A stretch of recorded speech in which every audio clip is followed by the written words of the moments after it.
West Bengal state university BA history honours fourth সেমিস্টারের suggestion নিয়ে আজকের এই ভিডিও। তোমাদের ফোর্থ সেমিস্টারে 3টে কোর কোর্স রয়েছে। এর আগে কোর কোর্স 8 বা পেপার 8-এর সম্ভাব্য প্রশ্নগুলো নিয়ে আলোচনা করা হয়েছে।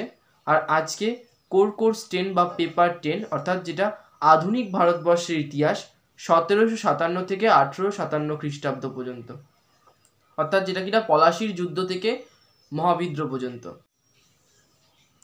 এই কোর কোর্স 10 বা পেপার 10-এ তোমরা কি প্রশ্ন পড়বে, অর্থাৎ এই পেপার 10-এর সম্ভাব্য প্রশ্নগুলো নিয়েই আজকের এই ভিডিও।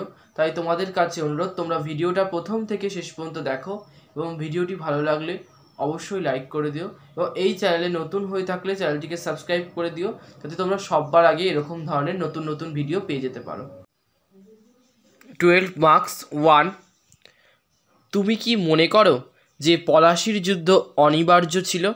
2, দস্তক সমস্যার প্রসঙ্গ বিশেষভাবে উল্লেখ করে ব্রিটিশ এবং মীর কাসিমের মধ্যে দ্বন্দ্বের কারণগুলো আলোচনা করো। 3, ব্রিটিশদের সঙ্গে সম্পর্কের ওপর বিশেষ গুরুত্ব সহ হায়দার আলী ও টিপু সুলতানের অধীনে মহীশূর রাজ্যের বিকাশ আলোচনা করো। 4, ঔপনিবেশিক ভারতে অবশিল্পায়ন সম্পর্কিত বিতর্কটি ব্যাখ্যা করো।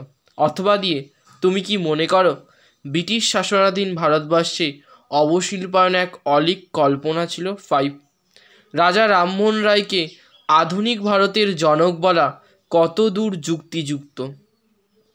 6, 1857 সালের মহাবিদ্রোহের কারণগুলির সমালোচনামূলক বিশ্লেষণ করো। 8 মার্কস 1। তুমি কি বক্সারের যুদ্ধকে বাংলার ইতিহাসের এক বড় দিক পরিবর্তনকারী ঘটনা বলে বর্ণনা করবে? 2, বাংলার রাজনীতি ও অর্থনীতির ওপর পলাশির যুদ্ধের প্রভাব কী ছিল? 3, সাঁওতাল বিদ্রোহের প্রধান কারণগুলো কী ছিল? অথবা দিয়ে কীভাবে সাঁওতাল প্রতিরোধ করেছিল ব্রিটিশদেরকে? 4, অধীনতামূলক মিত্রতা নীতির মাধ্যমে লর্ড ওয়েলেসলি কীভাবে আগ্রাসী সম্প্রসারণবাদ প্রচার করেছিলেন? 5, ভারতবর্ষের পাশ্চাত্য শিক্ষার বিস্তারে খ্রিস্টান মিশনারিদের ভূমিকা আলোচনা করো। 6, নারী মুক্তির ক্ষেত্রে বিদ্যাসাগরের ভূমিকা কী ছিল? অথবা দিয়ে সমাজ সংস্কারক হিসাবে বিদ্যাসাগরের ভূমিকার মূল্যায়ন করো।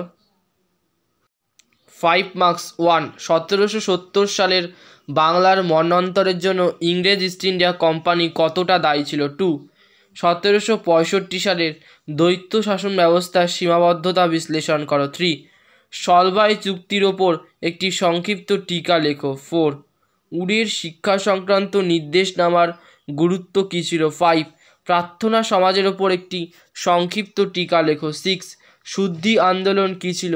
7, পানিপথের তৃতীয় যুদ্ধের তাৎপর্য আলোচনা করো।